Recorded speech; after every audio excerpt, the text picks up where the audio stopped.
बम बम बोले दोस्तों। अगर आप मेरे चैनल पे नए हैं तो प्लीज़ मेरे चैनल को सब्सक्राइब कर लीजिएगा। रात को 3 बजे मेरे पति जैसे ही बेड से उतरे, उनकी आहट से मेरी आंखें खुल गईं। वह कहीं जाने के लिए तैयार हो रहे थे। मैंने जब उनसे पूछा तो कहने लगे, एक पै एक पेशेंट का इलाज करने जा रहा हूँ। वह काफ़ी समय से ऐसे ही कर रहे थे। कौन भला रात को 3 बजे किसी का इलाज करने जाता है? कहीं इनका किसी और औरत के साथ रिश्ता तो नहीं? कुछ ऐसे ही सवाल मेरे दिमाग में आने लगे थे। आज मैं भी पता करने जाने लगी। आखिर क्या और किसका इलाज करने वह इतनी रात को जाते हैं, वो भी मुझे अकेला छोड़ के। मैं भी उनके पीछे पीछे चलने लगी। काफी दूर चलने के बाद एक जंगल से इलाके में वह आ गए और एक घर में घुस गए। मैं उन्हें वही दूर से देखती रही। मुझे रात से सुबह हो गई थी। ना तो कोई बाहर आया और ना किसी की आवाज सुनाई दी। अब तो मेरा शक यकीन में बदलता जा रहा था। दोपहर बाद जब मेरे पति घर से बाहर निकले तो मैं उस घर में पता करने गई आखिर कौन हो सकता है। और जैसे ही मैंने उस घर में घुसी तो मैंने कुछ ऐसा देखा जिसे देखकर मेरे आबरू कांप उठी। मेरा नाम लक्ष्मी है। मैं एक हाउसवाइफ हूँ। मेरे पति डॉक्टर थे। वह बाहर के साथ साथ घर में भी इलाज किया करते थे और मेरे साथ घर में भी हाथ बटाते थे। मेरी एक बेटी थी आंचल, जो खूबसूरती के साथ अब जवान भी हो रही थी। उसने अभी हाल ही में इंटर पूरा किया था। पढ़ाई में वह सबसे आगे थी, लेकिन जब से उसने अपना कॉलेज पूरा किया था तब से ही उसके पापा उसके ऊपर सख्ती बरतने लगे थे। उसे कहीं आने जाने नहीं देते थे। वह अभी और पढ़ना चाहती थी, मगर अब उन्होंने उसे घर में ही कैद कर लिया था। वह बेचारी अपने पापा को कुछ कह भी नहीं पाती थी। मेरी बेटी 26 साल की हो गई थी और उसके लिए रिश्ते भी आने लगे थे, पर पता नहीं मेरे पति हर रिश्ते में कुछ ना कुछ कमी निकालकर बात वहीं ख़त्म कर देते थे। मेरी बेटी ने जब से अपनी पढ़ाई पूरी की थी, कहीं ना आने जाने की वजह से मैंने उसे घर के सारे काम सिखा दिए थे। वह मुझसे भी ज़्यादा अच्छा खाना बनाती थी, लेकिन मेरे पति जब जब भी रिश्ता ठुकराते तो उसे लगता जैसे उसमें कुछ कमी है। तभी उसके पापा उसको ना तो कुछ बनने देते हैं और ना उसकी शादी करवाते हैं। मैंने उसे कई बार समझा था, शायद तुम्हारे पापा को पहले से ही कहीं ना कहीं खबर मिल जाती है, इसलिए वह मना कर देते हैं। नहीं तो मेरे बेटी में तो सर्वगुण संपन्न गुण हैं। मुझे खुद ही नहीं पता था कि मेरे पति भला ऐसा क्यों कर रहे थे।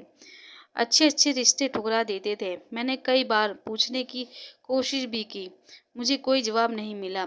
ऐसा नहीं था कि लड़के वालों को मेरी बेटी पसंद नहीं आती थी, मगर मेरे पति सामने से ही खुद बोल देते थे, अभी हमें मेरी बेटी की शादी नहीं करनी।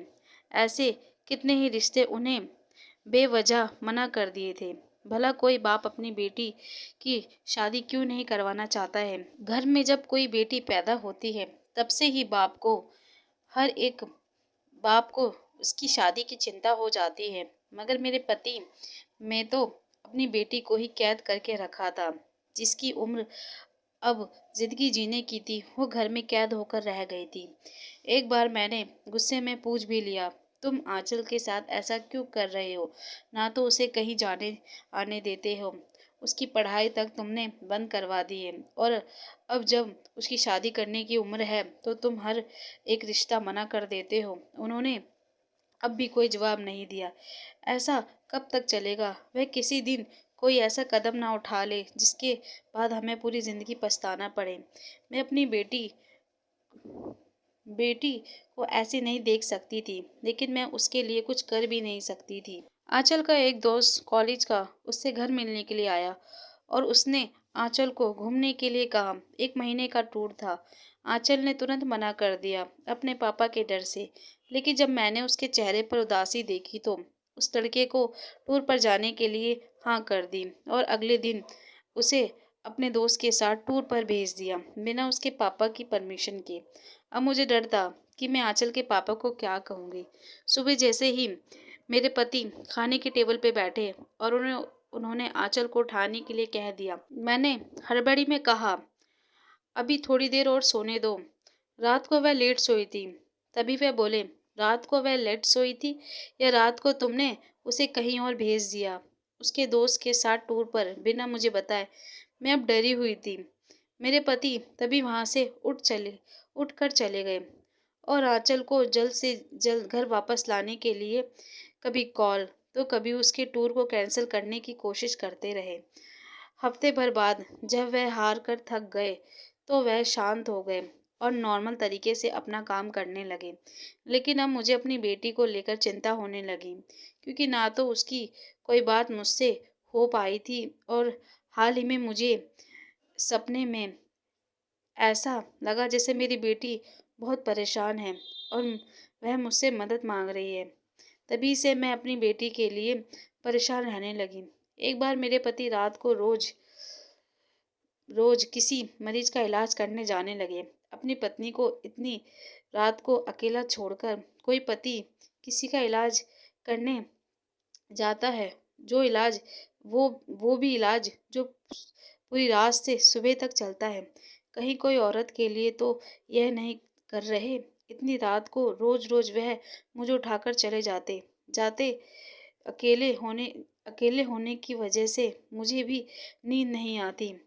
अब जान कर ही रहूंगी, आखिर वो जाते कहाँ हैं।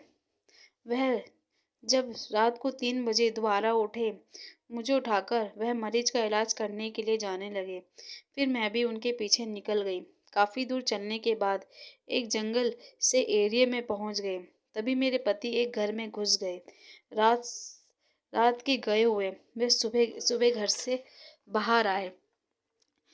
उनके जाने के बाद फिर मैं भी देखने के लिए वहां पहुंच गई, किसका इतनी देर तक वह इलाज करते हैं। मेरे पति अंदर जाकर देखा तो मैं हक्की बक्की रह गई। मेरी बेटी आंचल उस घर में थी, वो भी रस्सी से बंधी हुई, मगर वो तो टूर पर गई थी, फिर यहाँ कैसे? मैंने अपनी बेटी को रस्सी से खोला और उसे लेकर घर पहुंच गई और अपने पति को पूछने लगी, तुमने इसका यह क्या हाल बना रखा है, और यह तो टूर पर गई थी। मैंने सवाल इतने थे, उसका एक भी जवाब उन्होंने नहीं दिया। उन्होंने और बोला, आंचल को कमरे में ले जाकर सुला दो। मैंने कहा, क्या हो गया है तुम्हें आपको? तभी मेरे पति मुझ पर जोरों से चिल्लाए। उनकी चिल्लाते ही मैं पूरी तरह से डर गई और आंचल को लेकर कमरे में सुलाने के लिए चली गई। आंचल जैसे ही सोई, अब मैं तुम्हें बताता हूँ, बम बम हमारी बोले बेटी दोस्तों, अगर आप मेरे को चैनल पे नए हैं तो फिलोथोमिया प्लीज़ है। मेरे चैनल को यह एक सब्सक्राइब ऐसी कर बीमारी लीजिएगा। है जिससे मेरा नाम चंद्र आदमी है। अपने आप को मैं ही जब भी मारने पीटने उन लगता पलों को है, याद किसी करता से हूँ भी तो मुझे बातें अपने करने प्यार की लगता है। बहुत याद ये आती है, बीमारी उसे दिन लेकिन रात मैं उसके पास पढ़ाई जा भी करने नहीं से सकता। हुई है। अगर मैं वह उससे उसके मिलने गया तो दिमाग कहीं पर वह बैठ अपनी गई है, जान ना ले ले। जिससे इसकी मैं यह जब हालत हो अपनी गई है। पढ़ाई कर रहा था मैं ये आईटीआई बात की, तुम्हें तो वह नहीं मेरी बताना मुलाकात चाहता था, तुम कहीं परेशान ना विद्या से हुई। हो जाओ उस और समय कहीं वह तुमने नई नई किसी स्टूडेंट से थी। ये बात कह वह दी मुझे तो भाई सारा कहकर समाज बुलाती हमारी थी। बेटी को हम पागल दोनों उस कहेगा। समय ज़्यादा अगर अच्छे इसका दोस्त नहीं इलाज थे। उसे प्यार की करना मगर इतनी इसका समझ इलाज थी करना भी ज़रूरी और था। ना ही मुझे। इसलिए हम दोनों इसलिए अलियर अलियर जब दिमाग के अनजाने थे। में मुझे फिर एक आंचल जब का मेरी कॉलेज का बहन के फ्रेंड मिला साथ तो मुझे वो आंचल अपने की घर जा रही इलाज थी का तो उसे ज़रिया कुछ मिल गया। लड़कों मैंने उससे छेड़छाड़ करने लगे। आंचल की तभी सारी मैं बातें वहां बता पहुंच दी गया। और तब से उसने ही मेरी मदद हमारे करने बीच के लिए में हामी प्यार भर का दी। बीज बो गया। और तुमने उसी वक्त से भी आंचल की हमारे खुशी के बीच की लिए प्यार उसे की टूर पर शुरुआत हो भेज गई। दिया।